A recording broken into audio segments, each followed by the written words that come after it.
ఉదయకాల వేకువాకు ధ్యానంలో పాల్గొన్న సహోదరి సహోదరులందరకు మన ప్రభువు రక్షకుడైన యేసుక్రీస్తు వారి పరిశుద్ధ నామమున శుభాభివందనములు తెలియచేసుకుంటున్నాను.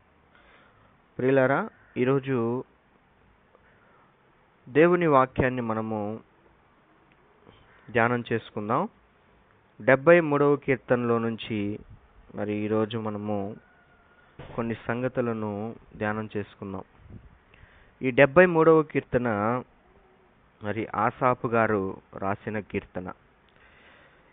ఈ కీర్తన నేను ఒకప్పుడు ధ్యానం చేస్తూ ఉన్నప్పుడు ఎన్నో ఆత్మీయమైన సంగతులు నాకు అర్థమైనాయి. ఆసాపు గారు ఎలాంటి బలహీనతలో అయితే ఉన్నారో, నేటి జీవితాల్లో మనం కూడా అలాంటి అనుభవాలు కొన్నిసార్లు ఎదురవుతూ ఉంటాయి. ఆసాపు చాలా మంచి భక్తిపరుడు, దేవుని పరిచర్యలో ఏర్పాటు చేయబడినవాడు. కానీ తన జీవితంలో కొన్ని పరిస్థితులు చోటు చేసుకున్నాయి. ఆసాపు ఒక భక్తిపరుడుగా ఉన్నాడు. ఆయన భక్తిహీనుల జీవితాన్ని చూస్తూ,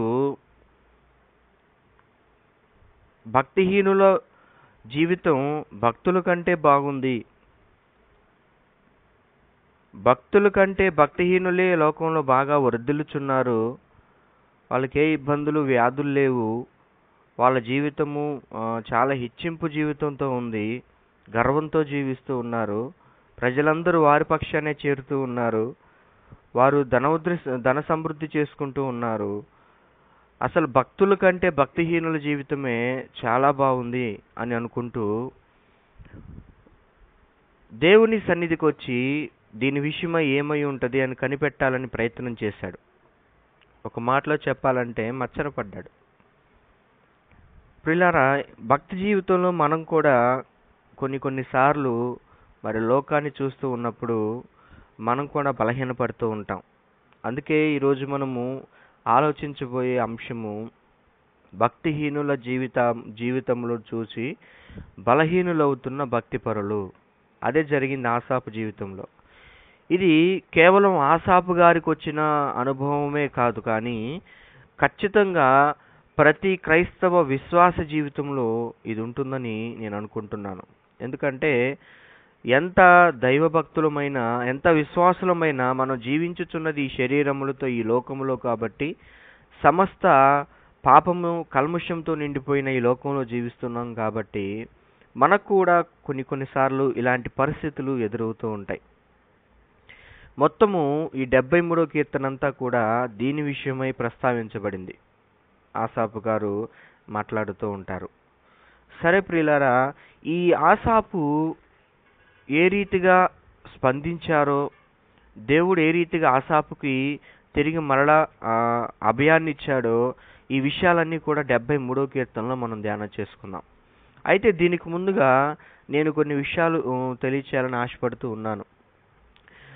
మన ఆధ్యాత్మిక జీవితంలో కూడా ఆసాపు వలె కొన్ని పరిస్థితులు మనం చూస్తూ ఉంటాం.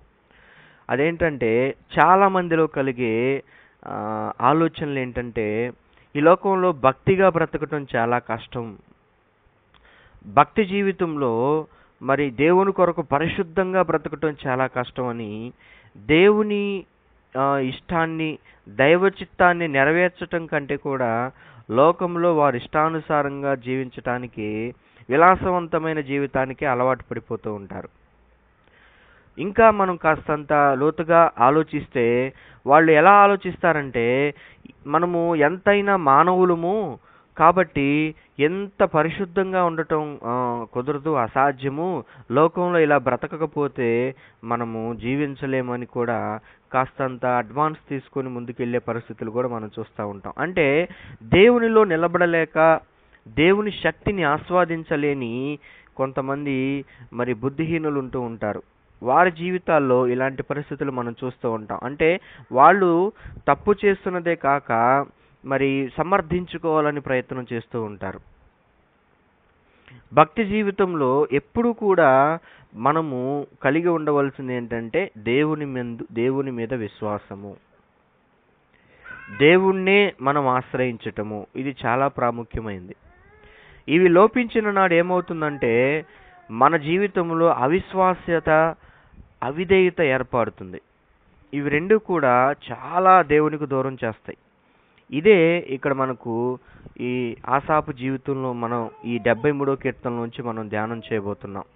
ప్రిలారా, మొత్తము ఈ 73వ అధ్యాయంలో 28 వచనాలు ఉన్నాయి. ఈ 28 వచనాల సారాంశాన్ని మనము మరి 5 భాగాలుగా ధ్యానం చేయబోతున్నాం. 5 భాగాలుగా ధ్యానం చేయబోతున్నాం.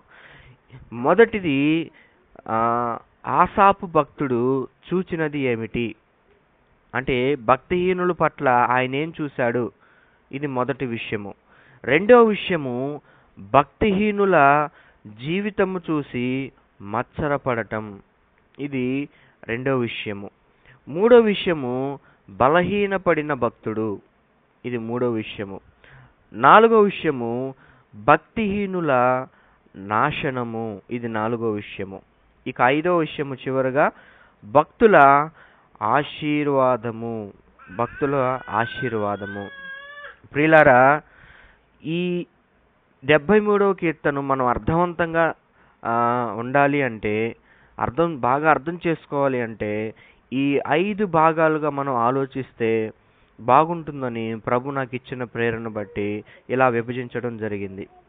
సరే ప్రియులారా, మరి ఈ 73వ కీర్తనలో మనం మొదటిగా ఆలోచించబోతుంది ఏంటంటే, భక్తుడైన ఆసాపు గారు ఏం చూశారు, భక్తిహీనుల జీవితాల్లోంచి ఏం చూశాడు అనేది మనం ఆలోచిస్తే, ఈ 73వ కీర్తన 3వ వచనము 4వ వచనంలో ఒక విషయం మనకు కనబడుతుంది. చూడండి, 73వ కీర్తన 3వ వచనము, భక్తిహీనుల క్షేమము నా కంటపడినప్పుడు గర్వించు వారిని బట్టి నేను మత్సరపడితిని.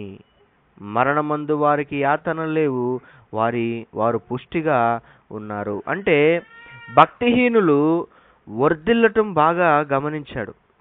భక్తిహీనులు క్షేమంగా ఉంటున్నారు, వాళ్ళు బాగా వర్ధిల్లుచున్నారు, వారు పుష్టిగా ఉన్నారు అనే విషయాన్ని మొదటిగా భక్తుడైన ఆసాపు గారు గమనించారు. ఇక రెండవ విషయము మనం ఆలోచిస్తే, ఆయన వారిలో చూసే రెండో విషయం ఏంటంటే, వారికి మరణయాతలు లేవు, వారికి ఇబ్బందులు కూడా లేవు అని అంటున్నాడు. చూడండి 5వ వచనంలో, ఇతరులకు కలుగు ఇబ్బందులు వారికి కలుగవు, ఇతరులకు పుట్టినట్లు వారికి తెగులు పుట్టదు. అంటే ఈయనేమనుకుంటున్నాడు, భక్తిహీనుల జీవితంలో చూస్తూ ఉండగా వారు క్షేమంగా ఉంటున్నారు, వర్ధిల్లుతున్నారు అనుకున్నాడు. రెండవదిగా, వారికి ఇబ్బందులు, వ్యాధులు, బాధలే లేవు, వారు ఆనందంగా జీవించుతున్నారు అని భావించాడు. ఇక మూడో విషయము వారిలో గమనించింది ఏంటంటే, కావున గర్వము కంఠహారము వలె వారిని చుట్టుకొనుచున్నది, వస్త్రము వలె వారు బలాత్కారము ధరించుకుందురు. గర్వపు జీవితంతో ఉన్నారు. ఈ 6వ వచనము నుంచి 9వ వచనం వరకు గర్వపు జీవితం కనబడుతుంది ప్రియులారా. 73వ అధ్యాయము 3-4 వచనాల్లో మొదటి లక్షణం ఏంటంటే, వాళ్ళు క్షేమముగా ఉంటూ వర్ధిల్లటం కనబడుతుంది. ఇదే 73వ అధ్యాయం 5వ వచనంలో వాళ్ళ ఇబ్బందులు, వ్యాధులు లేకుండా, బాధలు లేకుండా జీవిస్తున్నట్లుగా కనబడుతుంది. ఇక మూడవ లక్షణము వారి గర్వపు జీవితం. ఇదే 73వ అధ్యాయం 6-9 వచనాల వరకు ఇదే జీవితము కనబడుతూ ఉంటుంది మనకి, గర్వపు జీవితము. అలా ఆసాపు భక్తిహీనులు చూస్తున్నప్పుడు వారి జీవితాల్లో గమనిస్తున్న విషయాలు ఇవన్నీ కూడా. అలానే వాళ్ళు క్రొవ్వు చేత వారి కన్నులు మెరకలయ్యున్నవి, వారి హృదయాలోచనలు బయటికి కానవచ్చుచున్నవి, ఎగతాళి చేయుచు బలాత్కారం చేత జరుగు కీడును గూర్చి వారు మాటలాడుదురు, గర్వముగా మాట్లాడుదురు, ఆకాశము తట్టు వారు ముఖం ఎత్తుదురు, వారి నాలుక భూసంచారము చేయును.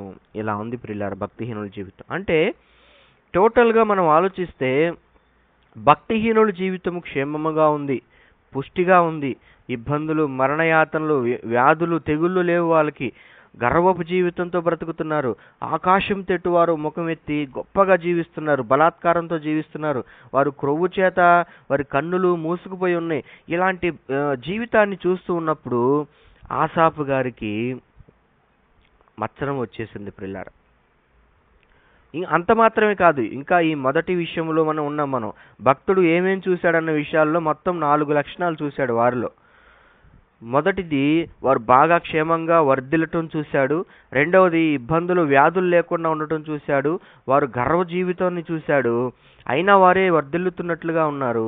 తర్వాత నాలుగో విషయం వాళ్ళలో చూసింది ఏంటంటే 10-11 వచనాలు. వారు జలపానము సమృద్ధిగా చేదురు, వారి జనము వారి పక్షాన చేరును, దేవుడు ఎట్లు తెలుసుకును, మహోన్నతునికి తెలియున్నదా అని వారు అనుకొందురు. ఇట్లా భావిస్తున్నారు ప్రియులారా. అంటే జనాలు కూడా వీరి పక్షాన చేరిపోతున్నారు. మనం సమాజంలో చూస్తూ ఉంటాం కదా, ఈ భక్తిహీనులు కూడా ఇలా వర్ధిల్లుతున్నట్లుగా, క్షేమంగా ఉంటున్నట్లుగా, వారికి ఏ వ్యాధి బాధలు ఇబ్బందులు లేకుండా గర్వపు జీవితంతో బ్రతుకుతూ ఉంటారు. అలానే జనం కూడా వారి పక్షాన చేరుతూ ఉంటారు. కాబట్టి ఈ భక్తిహీనులు మనం చూస్తూ ఉన్నప్పుడు అనుకుంటూ ఉంటాం, మరి దేవుని కొరకు మనము భయభక్తులు కలిగి జీవిస్తున్న మన జీవితమే నిందల పాలవుతుంది, మనమే కష్టాలు ఇబ్బందులు ఎదురు చూస్తున్నాం, మనకు క్షేమము లేదు, మనకు గర్వము లేదు, మన పక్షాన్ని ఎవరు చేరట్లేదు, ఎంత చెప్పినా సరే ఎవరు కూడా మనతో స్నేహం చేయట్లేదు, ప్రభువును నమ్ముకోవట్లేదు అనే బాధలు కలుగుతూ ఉంటాయి మనకి. ఇవి యాజ్ ఇట్ ఈజ్గా ఆసాపు గారికి కలిగినాయండి.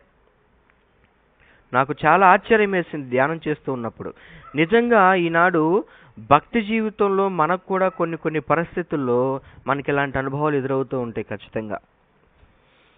భక్తులుగా ఉన్న మనము లోకములో ఉన్న భక్తిహీనులు, అంటే దుష్ట స్వభావముతో పాపపు జీవితంతో బ్రతుకుతున్న భక్తిహీనులు మనం చూసినప్పుడు మనకేం అర్థమవుతూ ఉంటుందంటే, మనకంటే వీళ్ళే శ్రేష్ఠులుగా జీవిస్తున్నట్లుగా కనబడుతూ ఉంటుంది. చూసారా, జనమంతా కూడా వారి పక్షానే చేరుతున్నారు. అంత మాత్రమే కాదు, ఇంకా ఏమేం చూశాడు చూడండి. చివరి విషయము అందులో ఏమేం చూశాడు? 73వ అధ్యాయంలోనే 12వ వచనము. ఇదిగో వారు భక్తిహీనులు, వీరు ఎల్లప్పుడూ నిశ్చింతగలవారే ధనవృద్ధి చేసుకుందురు. ఇంకా చూశారు, వీళ్ళు ధనవృద్ధి చేసుకుంటూ ఉన్నారు.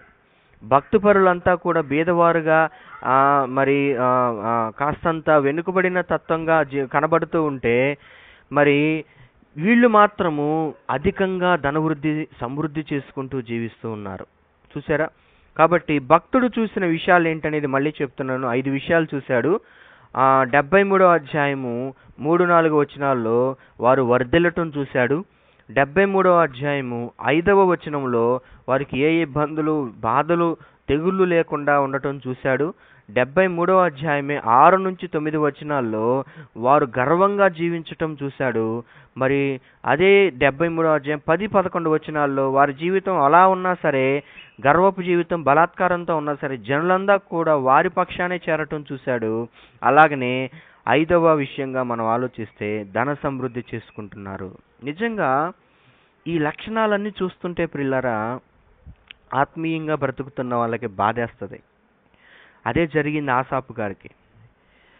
భక్తిహీనులు క్షేమంగా ఉండటం, వర్ధిల్లటం, వారికే ఇబ్బందులు, వ్యాధులు, బాధలు, మరణ బాధలు లేకపోవటము, వారు గర్వంతో జీవిస్తున్న జనులందా వారి పక్షానే చేరటం. చూడండి ప్రియులారా, ఈరోజు రాజకీయ నాయకులు వస్తే పుట్టగొరుగుల్లాగా పుట్టుకొస్తారు జనం, కానీ దైవ సంబంధమైన కార్యక్రమాలకు రారండి. ఈ లోకంలో ఏదైతే జరుగుతూ ఉన్నదో దేవునికి వ్యతిరేకమైన కార్యక్రమం, దానికే ప్రజలు వెంబడిస్తూ ఉంటారు, వారి పక్షాన చేరుతూ ఉంటాడు. అదే చూశాడు భక్తుడు. ఎంత గర్వపు జీవితంతో బ్రతుకుతున్న భక్తిహీనుల వైపే అందరూ జనం చేరిపోతున్నారేంటి? వారి పక్షానే ఉంటున్నారేంటి? వారే క్షేమంగా ఉంటున్నారేంటి? వారే ధన సమృద్ధి చేసుకుంటున్నారు అని బాధపడిపోతున్నాడు, కుమిలిపోతూ ఉన్నాడు ప్రియులారా. ఈరోజు నా స్వరం వింటున్న సహోదరి సహోదరులు, శ్రోతలందరికీ నేను తెలియచేసుకున్నట్టుంది ఏంటంటే, మన జీవితంలో కూడా అప్పుడప్పుడు ఇలాంటి పరిస్థితులు ఎదురైనప్పుడు 2 మార్గాలు కనబడుతూ ఉంటాయి ప్రియులారా. ఒకటి, దేవుని మీద విశ్వాసం ఉంచిన వాళ్ళు, దేవుడిని ఆశ్రయించిన వారు కూడా ఎప్పుడు మాత్రము కదలరు. రెండో మార్గము, దేవుని కొరకు బ్రతుకుతున్న నేను ఇలా బలహీనపడిపోతున్నాను, నేను ఇలా భేదస్థితిలోనే ఉండిపోతున్నాను, కాబట్టి నేను కూడా అదే మార్గంలో వెళ్ళి సంపాదిద్దాం, లేదా నేను కూడా అదే మార్గంలో వెళదాం అని అప్పుడు రెండవ జీవితాన్ని ప్రారంభిస్తారు. డబల్ రోల్ పుట్టుకొస్తుంది. వీళ్ళని బైబిల్లో వేషధారులు అని అన్నాడు దేవుడు. అంటే వేషధారులు అంటే డబల్ యాక్టింగ్ రోల్ ప్లే చేసేవాళ్ళు అన్నమాట. అంటే వీళ్ళ జీవితం ఎలా ఉంటుందంటే ప్రభు సన్నిధిలో ప్రభు బిడ్డగా, లోకంలో లోక బిడ్డగా బ్రతుకుతుంటాడనమాట. ప్రియులారా, ఇలాంటి జీవితానికి కారణం ఏంటంటే భక్తి జీవితంలో బ్రతుకుతున్న వాళ్ళు భక్తిహీనుల జీవితాలు చూస్తున్నారు. అరే వాళ్ళే బాగున్నారే, మనకంటే వాళ్ళే జీవిస్తున్నారు, గొప్పగా ఉన్నారే. ప్రియులారా, మరి ఈ సమయంలో నేను కూడా చెప్పక తప్పదు. కొన్ని ఒక 2 సంవత్సరాల క్రితం నేను కూడా నా సహోదరుని విషయంలోనే ఇలా బలహీనపడ్డాను. నాకు తెలిసిన ఒక మంచి సహోదరుడు ఉన్నాడు, ఆత్మీయుడు. ఆ సహోదరుడు దేవునికి ఎంతో ఇష్టడుగా జీవిస్తూ ఉంటాడు. కానీ తన జీవితంలో దేవుడు ఆ కార్యాలు చేయకుండా తన జీవితంలో ఆ సహోదరుని అలానే ఉంచటాన్ని బట్టి నేను చాలా బాధపడ్డాను. కానీ ప్రభువును నమ్ముకున్న వారు వర్ధిల్లుచు నా సహోదరుడి కంటే ఇంకా గొప్పగా ఉండటాన్ని చూసి నేను బాధపడ్డాను. ప్రభువా, ఏంటి నీ ఆలోచన, ఏంటి నీ చిత్తం అని అనుకున్నాను. కానీ తర్వాత నాకు తెలిసొచ్చింది ఎందుకు దేవుడు ఆలస్యం చేశాడో, నా సహోదరుడు పట్ల ఎందుకు దేవుడు కార్యాన్ని చేయలేదో నాకు తర్వాత తెలిసొచ్చింది. దేవుడు తన చిత్తాన్ని జరిగించుకున్నాడు. దేవునికి స్తోత్రం కలుగునుగాక. అంటే కొన్ని పరిస్థితుల్లో మనకు ఎదురవుతూ ఉన్నప్పుడు ప్రియులారా, ఇలాంటి జీవితంలోనికి మనం వెళ్ళటానికి ప్రయత్నం చేస్తూ ఉంటాం. కారణం ఏంటంటే అది ఆనందంగా విలాసంగా కనబడుతుంది. ప్రారంభంలో శిష్యులు కూడా యేసు ప్రభు అంటే చాలా మంది ఉన్నారు. మనకి ఇప్పుడు 12 మంది సంఖ్య కనబడుతుంది కదా. ప్రారంభంలో 12 మంది కాదు, అనేకులని బైబిల్ గ్రంథంలో రాయబడింది. కానీ తర్వాత రాను ఏమైందంటే, అయ్యో ఈ బహు కఠినమైన ఆజ్ఞలు ఎవడు ఆచరించగలరని అందరు వెళ్ళిపోయారు. 12 మంది మిగిలారండి. అప్పుడు యేసయ్య పేతురు గారితో కూడా అంటాడు, పేతురు నువ్వు కూడా వెళ్ళిపోతావంటే, ప్రభువా నిన్ను విడిచి నేను ఎక్కడికి వెళ్తాను, నీవే నిత్య జీవపు మాటలు గలవాడు అంటే నిన్ను విడిస్తే ఇక మాకు జీవం పోయినట్టే ప్రభువా, వారికి వల్లే మేము బుద్ధిహీనంగా మిమ్మల్ని విడిచిపెట్టి వెళ్ళము. అంటే వారి జీవితాల్లో చూసారా, భక్తిహీనులుగా జీవించటమే శ్రేష్టము, అదే బాగుంది, ఇక్కడికి వచ్చి ఎంత కష్టపడి ఎవరు జీవిస్తారని వెళ్ళిపోయారండి. తర్వాత ప్రభువును కాదనుకున్న వాళ్ళు నిత్య నరకాగ్నికి వెళ్ళిపోవాల్సిందే. ప్రియులారా, అలా ఈ లోకంలో భక్తిహీనులు మరి జీవిస్తున్న జీవన విధానం మనకు కనబడుతుంది. అదే ఆసాపు చూశాడు. ఇది మొదటి విషయము. ఈ మొదటి విషయము మీరు రాసుకుంటే 73వ అధ్యాయము 3 నుంచి 12 వచనాల వరకు రాసుకోండి. ఇది మొదటి విషయము. భక్తుడు ఈ రీతిగా మరి భక్తిహీనుల జీవితంలో గమనిస్తూ వచ్చాడు. ఇది మొదటి విషయము.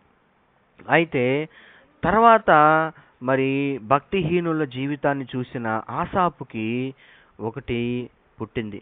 అదే మత్సరము, అసూయ పడుతున్నాడు. చూడండి, ఇదే 73వ కీర్తన 3వ వచనాన్ని చూడండి. 3వ వచనంలో ఏమంటున్నాడు, భక్తిహీనుల క్షేమము నా కంటపడినప్పుడు గర్వించు వారిని బట్టి నేను మత్సరపడితిని. అలాగనే 21వ వచనం కూడా, నా హృదయము మత్సరపడిను, నా అంతరంద్రములో నేను వ్యాకులపడితిని. 21వ వచనం. అంటే వీరిని చూసి మత్సరపడుతున్నాడు, వ్యాకులత, బాధపడిపోతున్నాడు. అంటే ఒక రకమైన అసూయ వచ్చేసింది. ఎందుకు ఆ అసూయ కలిగిందంటే, ఆసాపు గారు తాను ఆశించిన దానికి విరుద్ధంగా కార్యాలు జరగటం చూశాడు. దాన్ని బట్టి ప్రభావితుడయ్యాడు. అంటే అతను ఏమనుకున్నాడు, భక్తిహీనుడు నాశనం అయిపోవాలి కదా, భక్తిమంతుడు భక్తిపరులు దేవుని చేత ఆశీర్వదించబడతారు కదా, కానీ దీనికి రివర్స్లో జరుగుతుంది ఏంటి, దేవుడు న్యాయాన్ని జరిగిస్తున్నాడా అని ఒక రకమైన మత్సరము, అసూయ పుట్టింది ప్రియులారా.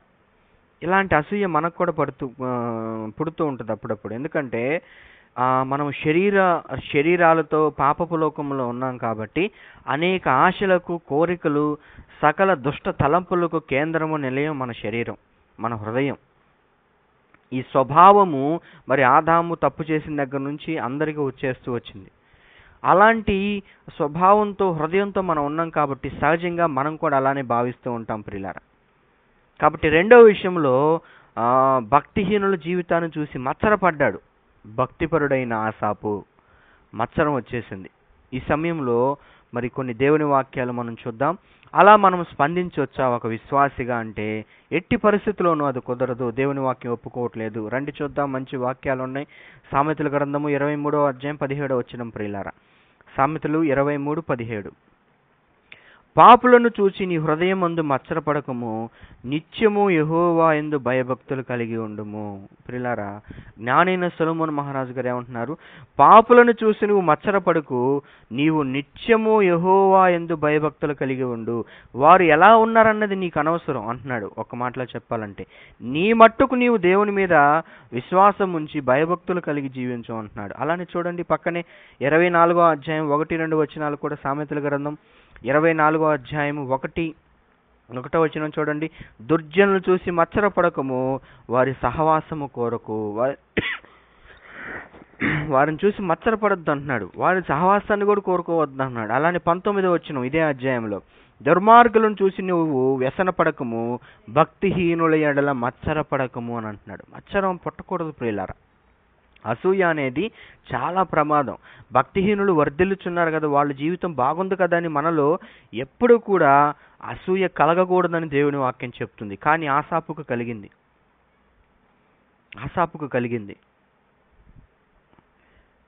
37వ కీర్తన 7-8 వచనాలు కూడా చూడండి, మంచి మాటలు ఉన్నాయి. 37వ కీర్తన 7-8 వచనాలు. తన మార్గమును వర్ధిల్లువాని చూసి వ్యసనపడకము, దురాలోచన నెరవేర్చుకుని వాని చూసి వ్యసనపడకము.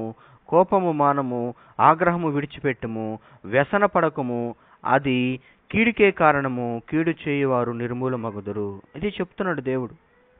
దావీదు మహారాజు గారి ద్వారా ఏం చెప్తున్నాడంటే, ఇదిగో తన మార్గాల్లో వర్ధిల్లే వారిని చూసి నువ్వు వ్యసనపడకు, దురాలోచనలు నెరవేర్చుకుని జీవించేవారు వారిని పట్ల, భక్తిహీనుల పట్ల నువ్వు ఎప్పుడు కూడా వ్యసనపడుకోని అంటున్నాడు. మత్సరపడొద్దు అంటున్నాడు. చూడండి 37వ కీర్తన 1వ వచనం కూడా చూడండి. చెడ్డవారిని చూసి నువ్వు వ్యసనపడకు, దుష్కార్యములు చేయువారిని చూసి మత్సరపడకు. ప్రియులారా, దేవుని వాక్యం మనకి ఎంతగానో చెప్తుంది. పాపులను చూసి అసహ్యపడటం, పాపులను చూసి మత్సరపడటం, వాళ్ళ జీవితాలే బాగున్నాయి అనుకోవటం, అసూయపడటం అనేది వాక్యానుసారమైనది కాదు. కీడు చేయువారు నిర్మూలమైపోతారు. God is watching everything. దేవుడు ప్రతిదీ ఆలోచిస్తున్నాడు. 33వ కీర్తన మీరు చదివితే అక్కడ రాయబడుతుంది 13-14 వచ్చిన, ఆయన భూలోకంలో ఉన్న నరులందరినీ ఆకాశం నుంచి పరిశీలిస్తున్నాడట, వారందరిని విచారిస్తాడట, ఎవరిని విడిచిపెట్టాడట. దేవుడు సమస్తాన్ని చూస్తున్నాడు. పాపుల జీవితాలను చూసి మనం ఎప్పుడు మత్సరపడకూడదు. వారే వర్ధిల్లుచున్నారు, వారే బాగున్నారు, వారే ధన సమృద్ధి చేసుకుంటున్నారు, జనమంతా వారి పక్కనే ఉన్నారు, వారు గర్వంతో జీవిస్తున్నారు, వాళ్ళకి ఇబ్బందులు ఏమి లేవు, బాధలు ఏమి లేవు అని చాలామంది వారిని చూసి వీరుకున్న భక్తిని కోల్పోయి భక్తిహీన జీవితాన్ని ప్రారంభిస్తూ ఉంటారు. నో, మత్సరపడకూడదు, అసూయ పడకూడదు, నాకంటే వాళ్ళే బాగుంటున్నారే అని ఎప్పుడు కూడా మన జీవితంలో రాకూడదు ప్రియులారా. భక్తి జీవితంలో ఈరోజు ఎక్కువ శాతము విశ్వాస జీవితంలోంచి, భక్తి జీవితంలోంచి అనేకులు వైదొలిగిపోవటానికి, లేదా బలహీనపడడానికి, లేదా వేషధారులుగా మారిపోవటానికి గల కారణం ఏంటంటే ఇదే. భక్తి జీవితంలో ఉండి ప్రభు ద్వారా పొందుకోలేని ఆ స్థితిలో లేని అందరూ కూడా మరి భక్తిహీనులుగా ప్రవర్తిస్తే నీ లోకంలో చెల్లుబాటు అవుతుంది, అలాగైతేనే జీవించగలమని అందరూ కూడా అలాంటి జీవితాన్ని ప్రారంభిస్తున్నారు. లోకంలో ఒక జీవితము, దేవుని సన్నిధిలో ఒక జీవితం. అలా వద్దు. దేవుని వాక్యం మనకు చెప్తుంది, నీ మట్టుకు నీవు యెహోవా యందు నిత్యము భయభక్తులు కలిగి ఉండు. వాళ్ళు ఎలా ధన సమృద్ధి చేసుకుంటున్నా, వాళ్ళంత క్షేమంగా ఉన్నా సరే నువ్వు మచ్చన పడద్దు, నీ మట్టుకు నీవు దేవుని యందు నమ్మిక ఉంచు అని దేవుని వాక్యము మనకు సెలవిస్తూ ఉంది ప్రియులారా. దేవుని వాక్యం మనకు సెలవిస్తూ ఉంది. అయితే భక్తిహీనుల పట్ల మరి దేవుడు ఏ ఆలోచన చేయట్లేదంటే, ఖచ్చితంగా చేశాడు, ఖచ్చితంగా ఉంటుంది. దేవుడు న్యాయవంతుడని బైబిల్ చెప్తుంది. ఆయన అన్యాయం చేయడు, ఎప్పుడు న్యాయమే చేస్తాడు. మనుషులందరికీ వారి వారి క్రియల చొప్పున ఈ భూలోకంలో కూడా ప్రతిఫలం ఇస్తాడు. ప్రియులారా. అది మనము నెక్స్ట్ ఆలోచించబోతున్నాం. కాబట్టి భక్తిహీనులను, లోకంలో ఉన్న దుష్టులను, పాపులను, చెడు వ్యసనాలు బానిసలైన వారిని చూసి మనం ఎప్పుడు కూడా మత్సరపడకూడదు. ఒక విశ్వాసిగా నిజంగా అయితే వారి మార్పు కొరకు మనం ప్రార్థన చేయాలి. అదే దేవుని వాక్యం చెప్తుంది. కాబట్టి ఇది రెండో విషయము. ఈ రెండో విషయము, భక్తిహీనుల జీవితాన్ని చూసి మత్సరపడటం అనేది ఆసాపు జీవితంలో మనం చూసాం. ఈనాడు మన జీవితంలో కూడా అలాంటిది ఉంటే బహుశా దాని నుంచి మనం బయటపడదాం, దాని నుంచి మనము బయటకు వచ్చేద్దాం.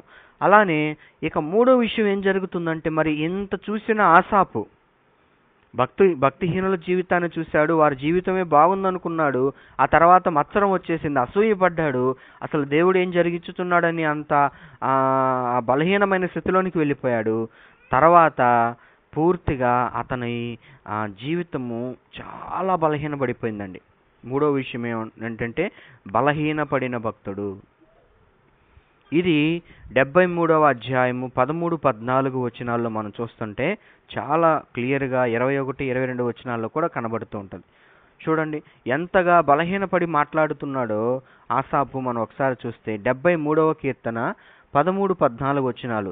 నా హృదయమును నేను శుద్ధి చేసుకుని ఉండుట వ్యర్థమే, నా చేతులు కడుగుకొని నిర్మలుడై ఉండుట వ్యర్థమే. దినమంతా నాకు బాధ కలుగుచున్నది, ప్రతి ఉదయమును నాకు శిక్ష వచ్చుచున్నది. చూసారా, ఆలోచనలన్నీ భక్తి జీవితానికి విరుద్ధంగా మాట్లాడుతున్నాడు. అంటే ఆసాపు ఏం వ్యక్తపరుస్తున్నాడో తెలుసా? ఈ 13, 14 వచనాల ప్రకారంగా భక్తిహీనులు ఎంత బాగా బ్రతికేస్తున్నారు, నేను నా హృదయాన్ని శుద్ధి చేసుకొని నా చేతులు కడుక్కొని నేను నిర్మలుడై బ్రతకటం, పరిశుద్ధంగా జీవించటము, ప్రతిదినము ఈ కష్టాలు అనుభవించటం నాకే సంభవించుతున్నవి. ఇక దీనివల్ల నాకు లాభం ఏంటి, మేలేంటి? విచ్చలవిడిగా దేవునికి దూరమైపోయి జీవిస్తున్న భక్తిహీనుల జీవితమే బాగుంది. నేను నీతిమంతుడుగా హృదయశుద్ధి కలిగి జీవితంలో నిర్మలుడై భక్తితో బ్రతకటం నాకు వ్యర్థంగానే కనబడుతుంది. ఎందుకంటే నాకు అనేక కష్టాలు ఎదురవుతున్నాయి, నేను అవి తట్టుకోలేకపోతున్నానని. మరి ఎంతో నేను ఇలా జీవించటం వ్యర్థమే అయిపోతుంది, దానివల్ల నాకు ఉపయోగం లేదు. నేను కూడా భక్తిహీనుల వల్లే దేవుని విడిచిపెట్టి ఇష్టానుసారంగా జీవిస్తే క్షేమంగా ఉంటాను అన్నట్టుగా మాట్లాడుతున్నాడు ప్రియులారా. చూసారా, పూర్తిగా బలహీనపడిపోయాడు. అలాంటి ఆలోచనలు మనకు కూడా వస్తూ ఉంటాయి అప్పుడప్పుడు. చాలామంది ఈ పరిశుద్ధ జీవితాన్ని తాళలేక నిలబడలేక లోకాల్లో కలిసిపోతూ ఉంటారండి. అని చాలామందిని చూశాను. అస్థిరులు అంటారు వీళ్ళని. దేవుని వాక్యం కూడా చెప్తుంది. యేసుప్రభు వారు కూడా చెప్పాడు కదా, భక్తి జీవితం అంటే ఇది ఇరుకు మార్గం అన్నాడు. ఇందులో అనేకులు పోరాడదు. అంటే పోరాటం ప్రారంభంలో ప్రవేశం దగ్గర అనేకులు పోరాడతారంట, కానీ అందులో ప్రవేశించువారు మాత్రం కొందరే అనండి. అంటే ఇరుకు మార్గం కదా. విశాల మార్గం లోకం, ఇరుకు మార్గం ప్రభు చెప్పింది. ఇప్పుడు ఆ రెండిటి దగ్గరే ఆసాపు భక్తుడు ఫైట్ చేస్తున్నాడు అనమాట.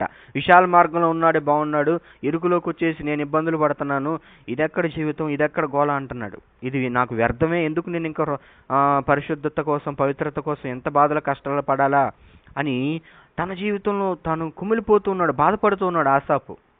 ఎస్, ఇలాంటి ఆలోచనలే మనకు వస్తూ ఉంటాయి. ఆసాపు మనకంటే ఏదో బలహీనుడని కాదు, చాలా గొప్ప భక్తుడు. మన జీవితాలు కూడా రాస్తే ఇలాంటి కీర్తనలు ఎన్నవుతాయో, బలహీనపడిన కీర్తనలు. ప్రిలారా, ఆసాపు జీవితంలో కూడా ఇదే జరుగుతుంది. చాలా బలహీనపడిపోయాడు. నేను ఇంత పరిశుద్ధంగా జీవించడం వల్ల నాకు ఉపయోగం ఏంటి? దేవుని కోసం నేను శిక్షను, బాధలు అనేకమైన అనుభవిస్తున్నాను, నాకు ఉపయోగం ఏంటి అని అనుకుంటున్నాడు. ప్రియులారా. అయితే ఒక విషయాన్ని మనం మర్చిపోకూడదు. దేవుడు భక్తిహీనులను లేదా భక్తిపరులను మరణించిన తర్వాత వారిని శిక్షిస్తాడులే, భూలోకంలో మనం ఈ కష్టాలు అనుభవించాల్సిందే అని అనుకుంటూ ఉంటాం. నో, ఒక వాక్యం ఉంది బైబిల్లో. 11వ అధ్యాయం చూడండి, సామెతల గ్రంథం 11వ అధ్యాయం 31వ వచనం. సామెతలు 11:31. నీతిమంతులు భూమి మీద ప్రతిఫలం పొందుదురు, భక్తిహీనులను పాపులను మరి నిత్యముగా ప్రతిఫలం పొందుదురు కదా. ఎక్కడని చెప్తున్నాడు? భూమి మీద. అంటే భూమి మీద కూడా ప్రతిఫలం ఉంటుంది భక్తి జీవితంలో. అంటే పూర్తిగా మనము నలిగిపోయి జీవించటమే కాదు, భూమి మీద కూడా దేవుడు మనకు ప్రతిఫలాన్ని ఇస్తాడు. మరణం తర్వాత మన క్రియలను బట్టి తీర్పు ఉంటుంది, అది ఓకే. ముందు కూడా భూమి మీద జీవించిన కాలంలో కూడా ప్రతిఫలం ఇస్తాడు. భక్తిహీనులకు ప్రతిఫలం ఉంటుంది, భక్తి పరులకు కూడా ప్రతిఫలం ఉంటుంది. ఖచ్చితంగా ఉంటుంది ప్రియులారా. మన బైబిల్ గ్రంథంలోకి వెళ్ళి ఆలోచిస్తే, ఒక అబ్రహామును దేవుడు ఎక్కడి నుంచి తీసుకొచ్చాడు? ఒక కనాను దేశాన్ని ఇచ్చేశాడు. తర్వాత యోసేపుని ఐగుప్తు తీసుకెళ్లి ఒక మంచి పరిస్థితిలో పెట్టాడు. తర్వాత మోషే, తర్వాత దావీదు గారు, తర్వాత దానియేలు, ఇలా బైబిల్లో రాయబడిన భక్తులందరినీ మనం చూస్తూ ఉంటే ప్రియులారా, దేవుడు భూమి మీదే వారిని ఆశీర్వదించింది. కాబట్టి చాలామంది ఈ లోకంలో మనం ఇంతే, ఇక మన జీవితాలు ఇంతే, క్రైస్తవ జీవితం ఇంతే అనుకుంటుంటారు. నో, దేవుడు ఆశీర్వాదాన్ని మనకి ఈ భూలోకంలో కూడా ఇస్తాడు. భూమి మీద ఉండగా కూడా మనం అనుభవిస్తాం. అది ఖచ్చితంగా జరుగుతుంది.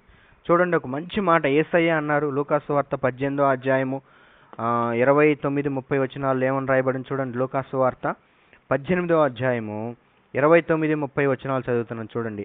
ఆయన యేసుప్రభు వారు, దేవుని రాజ్యము నిమిత్తమై ఇంటినైనను, భార్యనైనను, అన్నదమ్ములనైనను, తల్లిదండ్రులైనను, పిల్లలైనను విడిచిపెట్టిన వాడెవడును ఇహమందును చాలా రెట్లు, పరమందును నిత్య జీవం పొందకపోదని నిత్యముగా మీతో చెప్పుచున్నాను నేను. అంటే ఇహమందు చాలా రెట్లు, పరమందు నిత్య జీవమును పొందకపోదురని నిశ్చయముగా చెప్తున్నాను. అవును, ఇహమందు కూడా అదే కదా మనం చదివాం. నీతిమంతులు భూలోకంలో ఖచ్చితంగా ప్రతిఫలం పొందుతారు.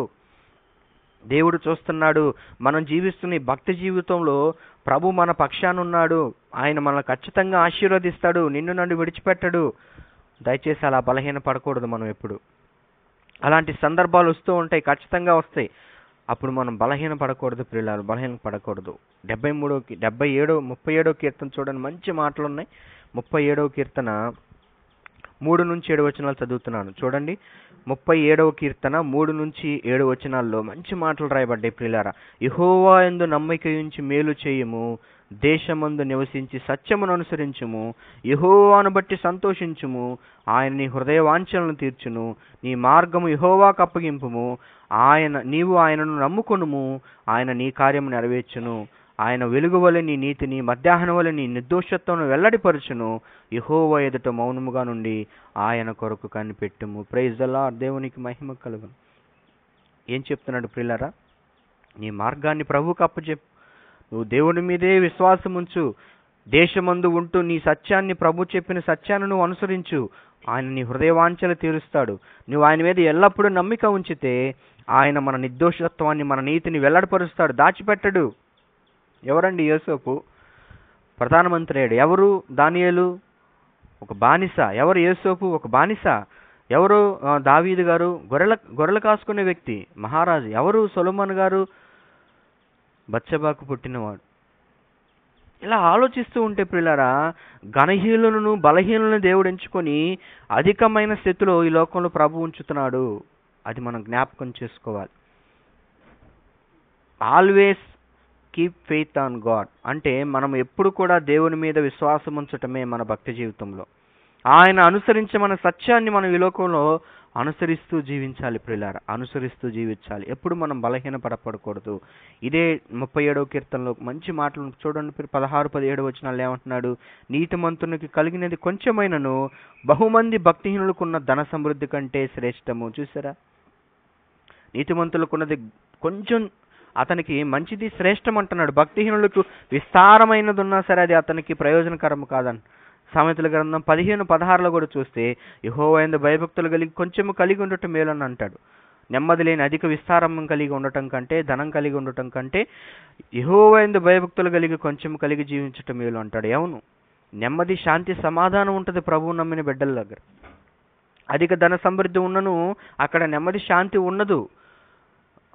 అంటే బలహీన పడిపోతూ ఈ లక్షణాలన్నీ చూస్తున్నారు కదా భక్తులు, భక్తిహీనుల్లో జీవితాల్లో ఉంచి.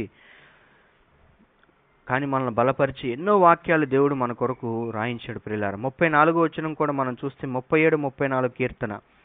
యెహోవా కొరకు కనిపెట్టియుండుము, ఆయన మార్గమును అనుసరించుము, భూమిని స్వతంత్రించుకున్నట్లు ఆయన నిన్ను హెచ్చించును. Praise God. దేవుడు మనల్ని హెచ్చిస్తాడు భూలోకంలో. దేవుడు మనల్ని కాపాడుతాడు, నడిపిస్తాడు. ఆసాపు వలె మనం ఎప్పుడు కూడా బలహీన పడకూడదు. ప్రియ సహోదరి, సహోదరుడా, వింటున్న శ్రోతలందరికీ నేను విన్నపించుకుంటుంది ఏంటంటే, దేవుడు తనను ఆశ్రయించిన వారిని విడిచిపెట్టడు. భూలోకంలో కూడా ఖచ్చితంగా ప్రభు మనల్ని ఆశీర్వదిస్తాడు. ఆ తర్వాత నిత్య రాజ్యానికి కూడా మనల్ని చేర్చుకుంటాడు. కాబట్టి బలహీన పడకూడదు ఆసాపు వలె. ఇది 3వ విషయం ప్రియులారా. ఇక ముగిస్తాను త్వరగా.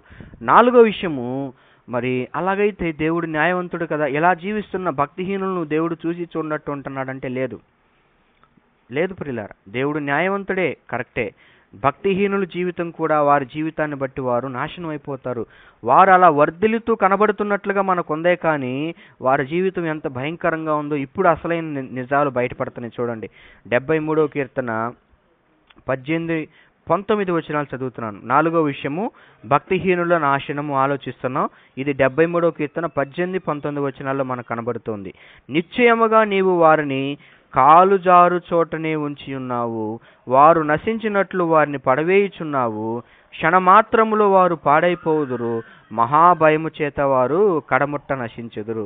భక్తిహీనుల జీవితాల్లో చూస్తే వాళ్ళు చాలా చాలా అంతర్ మనోవేదనతో ఉంటుంటారు.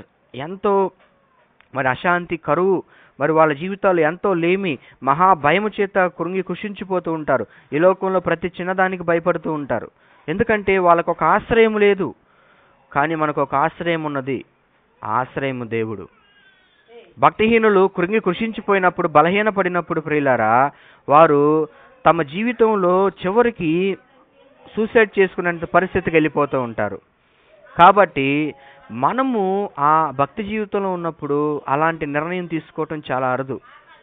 భక్తులు కూడా చనిపోతున్నారు, కానీ చాలా కారణం ఏంటంటే మనకు ఒక ఆశ్రయం ఉన్నది. మనం కృంగి కృషించిపోవడానికి, మనోవేదన చెందడానికి మనకు దేవుడు ఉన్నాడు. ఆయన మనల్ని బలపరిచేవాడుగా ఉన్నాడు. భక్తిహీనుల జీవితాన్ని నిదానించి చూసినప్పుడు, దేవుని సన్నిధిలోకి వచ్చి కనిపెట్టినప్పుడు, మరి దేవుడు తెలియజేసినది ఏంటంటే వారిని కాలుజారు చోట్లు ఉంచాడట. వారు క్షణమాత్రంలోనూ పాడైపోయే పరిస్థితిలో ఉన్నారట. వారు మహాభయము చేత ఉన్నారట. మేలుకొనివాడు తాను కన్న కల మర్చిపోవునట్లు, ప్రభువా నీవు మేలుకొని వారు బ్రతుకును తృణీకరింతు. ఎస్, భక్తిహీనుల జీవితాన్ని ప్రభు తృణీకరిస్తున్నాడు. లక్ష్య పెట్టట్లా. వారు అంతగా క్షేమంగా బ్రతుకుతున్నట్లు, అంతగా ధన సమృద్ధి చేసుకుంటున్నట్లు, వారు అంతగా వర్ధిల్లుతున్నట్లు, ఇబ్బందులు, వ్యాధులు, బాధలు లేకుండా జనమంతా వారి పక్షాన్ని చేరిన ఎంత వైభవంగా మనకు లోక జీవితం కనబడుతూ ఉన్నను, వారి జీవితాల్లో అసలైన అంతర్గతమైన లోపలుండే స్థితిని దేవుడు బయలుపరిచాడు ఆసాపుకి. ఈరోజు మనకు కూడా అదే చెప్తున్నాడు. భక్తిహీన జీవితాన్ని ఇష్టపడిపోయి భక్తిహీనులుగా ఉంటేనే బాగుంటుందని పొరపాటున మనం మార్గాన్ని తప్పామా, ఇదిగో దేవుడు భక్తిహీనుల జీవితాన్ని తృణీకరిస్తున్నాడు. వారిని లక్ష్య పెట్టడం లేదు. దేవుడే విడిచిపెడితే ఎలా ఉంటుంది? యోబు గ్రంథంలో ఉంటుంది, ఆయన తన శ్వాస నిశ్వాసలు మరి మనుషుల మీద, నరుల మీద తీసేసుకుంటే అందరూ కూడా నశించిపోతారంట. అవును, నాశనం అయిపోతాం. ఆయన కృపా కాపుదల లేనిది ఈ లోకంలో మనం జీవించటం, చలించటం అసాధ్యం ప్రియులారా. యోబు గ్రంథంలో చక్కగా ఈ భక్తిహీనుల గురించి మాట్లాడుతూ ఉంటాడు. త్వరగా చూద్దాం, కొన్ని వచనాలు, మంచి వాక్యాలు ఉన్నాయి, రాసుకుందాం. యోబు గ్రంథం 20వ అధ్యాయం 4-8 వచనాల్లో భక్తుడైన మరి జోఫరు ఇలా మాట్లాడుతూ ఉన్నాడు. యోబు గారి స్నేహితుడు కదా, ఆయన ఇలా మాట్లాడుతున్నాడు. దుష్టులకు విజయము కొద్ది కాలం ఉండును, భక్తిహీనులకు సంతోషము 1 నిమిషం మాత్రం ఉండును. చూసారా, దుష్టులు గెలుస్తున్నట్లుంటారు, కానీ వాళ్ళకి విజయం కొద్ది కాలమే. హామాన్ అనుకున్నాడు, నేను గెలుస్తున్నాను, నీకు మొర్దెకైని చంపేద్దానని ఉరి కొయ్యను రెడీ చేశాడు. కానీ ఏం జరిగింది? చివరికి తాను తీసుకున్న గొంతులో తానే పడతాడన్నట్లుగా హామానే దాని మీద ఉరి తీయబడ్డాడు. అలా చాలా ఉన్నాయి బైబిల్ సంఘటనలు, చెప్పుకోవడానికి సమయం లేదు. వారికి విజయం కొద్ది కాలమేనట. భక్తిహీనులకు సంతోషము 1 నిమిషం మాత్రమే ఉండును. ఆది నుండి నరులు భూమి మీద నుంచబడిన కాలం మొదలుకొని ఇలా జరుగుతున్నదని నీకు తెలియదా? వారి ఘనత ఆకాశమంత ఎత్తుగా పెరిగినను, మేఘములంత ఎత్తుగా వారు తలెత్తినను, తమ మలము నశించు రీతిగా వారన్నిటికి నుండి నశించుదురు. వారిని చూసిన వారు వారేమైరని అడుగుదురు, కల ఎగిసిపోనట్లు వారి గతి కనబడకుండా పోను. ఇదే మాట్లాడుతున్నాడు కదా, ఇందాక మనం చదివాం కదా, భక్తిహీనులు ఇలా నాశనం అయిపోతారు అని దేవుని వాక్యం మనకు సెలవిస్తుంది. అలానే 37వ కీర్తనలో కూడా మరి 12వ వచనం నుంచి 20వ వచనం వరకు ఇవే మాటలు ఉన్నాయి. భక్తిహీనులు నీతిమంతుల మీద దురాలోచన చేదురు, వారిని చూసి పండ్లు కొరుకుదురు. వారి కాలము వచ్చుచుండుట ప్రభువు చూచుచున్నాడు, వారిని చూసి ఆయన నవ్వుచున్నాడు. దీనులను దరిద్రులను పడద్రోయుటకై, యథార్థంగా ప్రవర్తించి వారిని చంపుటకై భక్తిహీనులు కత్తి దూసి ఉన్నారు, విల్లు ఎక్కుపెట్టి ఉన్నారు.